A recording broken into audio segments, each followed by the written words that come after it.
Emperor Justinian also, at the request of the Council of Carthage, deprived those of Africa, the African Jews, of the exercise of their religion. Don't keep the Torah.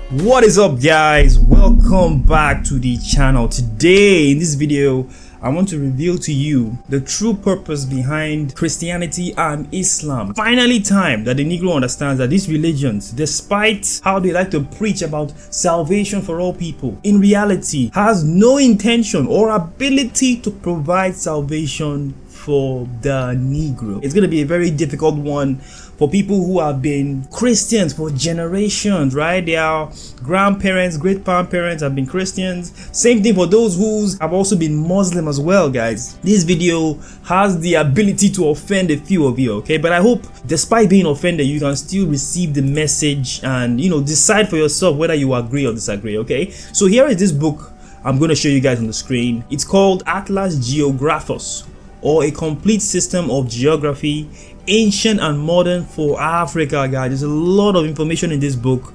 This book is volume 4, and if you look down here, we can see when the book was published. MDCCXIV is 1714, guys. Think about it. Okay, let me just let you guys know how old this book is.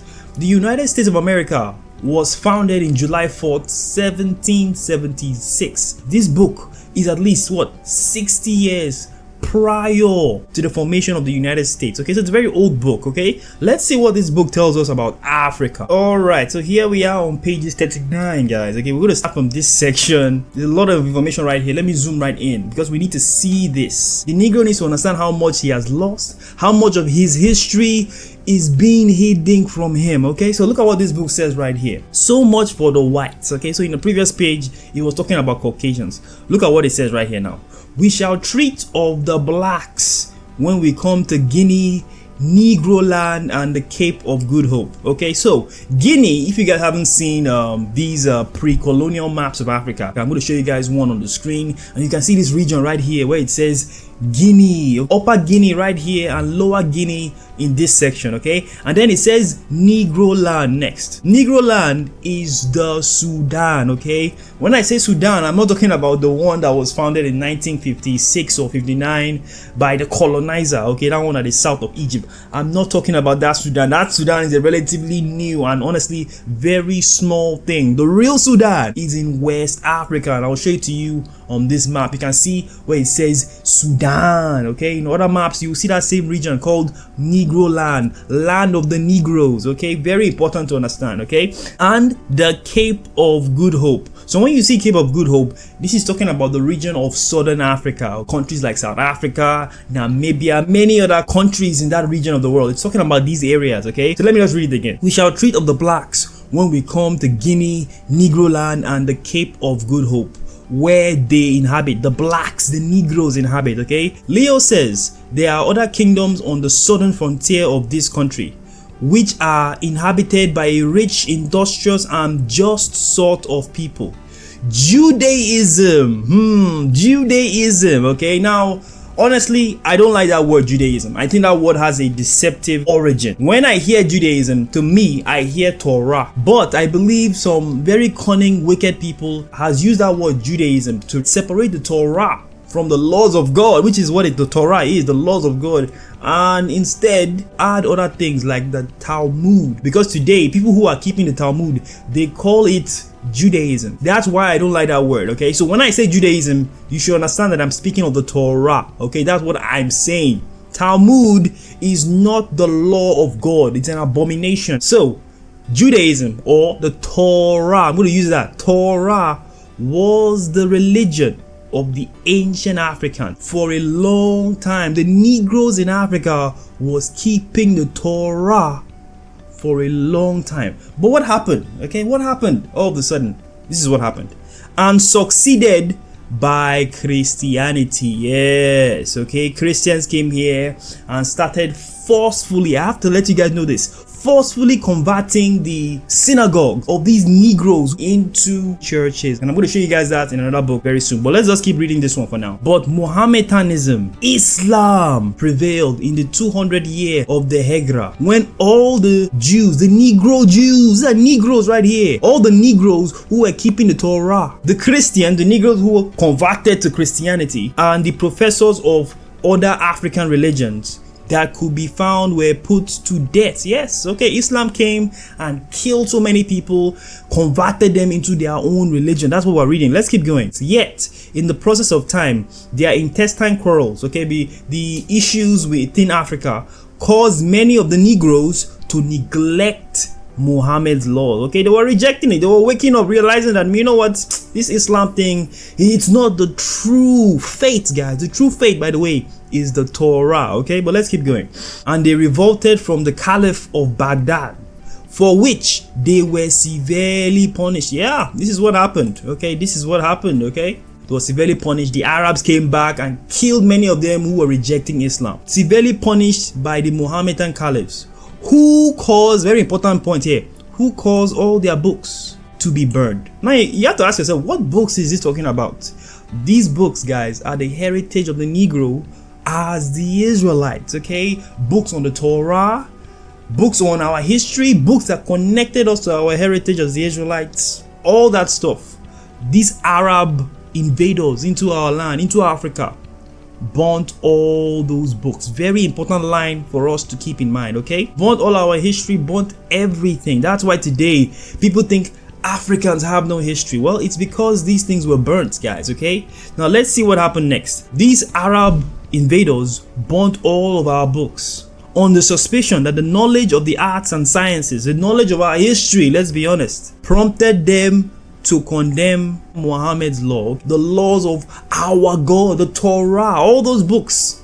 Many of them were destroyed by these Arab invaders, guys. And it's very important that we understand this. Now, this book really focused on the Arabs, what they did. I want to show you what the Christians did earlier, because I touched on the fact that the Torah, look at right here, the Torah was the religion of the ancient Africans for a long time and succeeded by Christianity. So let's touch on that. Okay, I want you guys to see this book that gives us much information about Christianity, because Christianity did not come nicely, guys. No, let me show you what happened. All right, guys, so here we are on this book. I want you guys to see the book. It's called The History of the Jews from the Destruction of Jerusalem to the Present Times, okay, by Hannah Adams. This book was published in the year, look at the year right there, guys, 1818. Okay, these are very old books that record the history from long time ago, guys. Okay, let's see what it says about Christianity when it came into Africa. Remember, the Africans were keeping what? The Torah. Okay, what that book called Judaism, I call it the Torah. That's what I'm talking about. Okay, they were keeping it for a long time because the Negroes were there. The Negroes are the Israelites. Okay, but let's see what happened when Christianity came into Africa. Let's see if they came in nicely. Okay, so here we are, guys. We are on page 148. So we're gonna learn some very important parts of history, guys. Okay, so look at this right here. The Emperor Justinian, one of the emperors of the Holy Roman Empire, guys. Okay, like 5 centuries after the Messiah died. Okay, let's see what he did. Okay, so the Emperor Justinian, who assumed the prerogative of deciding on all religious controversies, okay, the Israelites in particular, issued an edict which prohibited their celebrating the Passover. Oh, okay, remember the Passover? The Passover was the day the Most High sent his spirit to go into the land of Egypt to pass over the Israelites and kill the firstborn of all the Egyptian families, guys. Very powerful day in Israelite history, guys. Okay, so this emperor issued an edict which prohibited the Israelites from celebrating the Passover according to their own calculation and obliged them to observe it at the same time with the Christian church, which is wrong. Christianity exists to stop the Negro from knowing God, okay? And the only way to do that is by teaching the Negro to break the laws of God. I made a video that reveals King Leopold's actions in the Congo, okay? And this is the plan that the Caucasians have for all Africans and all Negroes worldwide, guys. You need to see that video. Very powerful lesson on the true objective of Christianity, okay? But let's keep going. So this Emperor Justinian, this Holy Roman Emperor, he did not want the Jews to keep the Passover on the appropriate day. He wanted them to keep it on the day that the Christians, these nasty ass people, were keeping it. Okay, soon after, he forbade the magistrates to admit them to give evidence against the Christians. Oh wow. And deprived the Israelites of the privilege of making wills and bequeathing legacies. Wow, this guy is trying to destroy the heritage of these Israelites, guys. Very powerful stuff. Let's keep going. Look at this. These decrees were followed by another still more oppressive, which interdicted them from educating their children in their own faith. Don't teach the Israelites to keep God's laws, guys. You need to understand, this is the objective of Christianity right here. Okay, to stop the Negro from keeping the Torah. But let's keep going. Emperor Justinian also, at the request of the Council of Carthage, deprived those of, let's see, those of who? Those of Africa. Okay, the African Jews. Okay, these are the Negroes who are in Africa. Those of Africa of the exercise of their religion. Don't keep the Torah. And commanded the prefect to convert their what? Synagogues in Africa into churches. Okay, this is very important that you understand. This is why the Negroes today, you guys love Christianity. You don't realize that you are the Israelites. Okay, you were forced centuries ago by wicked people like this king, Emperor Justinian, and even more recent, Caucasians like King Leopold and many of these other Europeans from keeping the Torah, the laws of the Negroes' God. Okay, the Most High is not the God of everybody.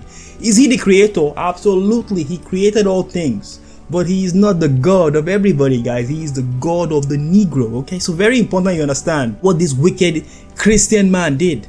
Deprive those African Jews, African Israelites of the exercising of the religion. Stop them from keeping the Torah.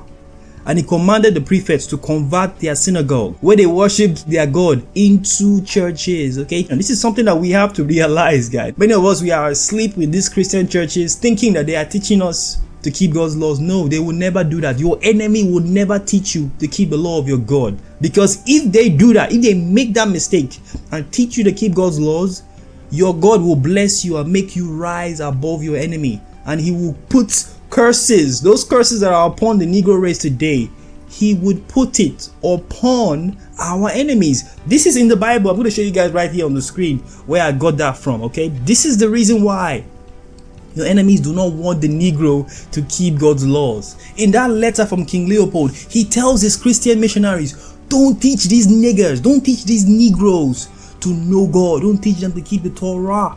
Okay, it's all about stopping the Negro from keeping the Torah. Don't get it mixed up. The Torah is our salvation. It's the laws that our God gave us through Moses. Okay, and it's something that we need to keep as a perpetual covenant, guys. There is no end for the Negro keeping the Torah. Okay, but as you can see right here, Christianity tried to stop us. Islam came later on, tried to stop us. These are all the religions of the Negro's enemies. We must return back to the Torah. Okay, that is the lifeblood of the Negro race.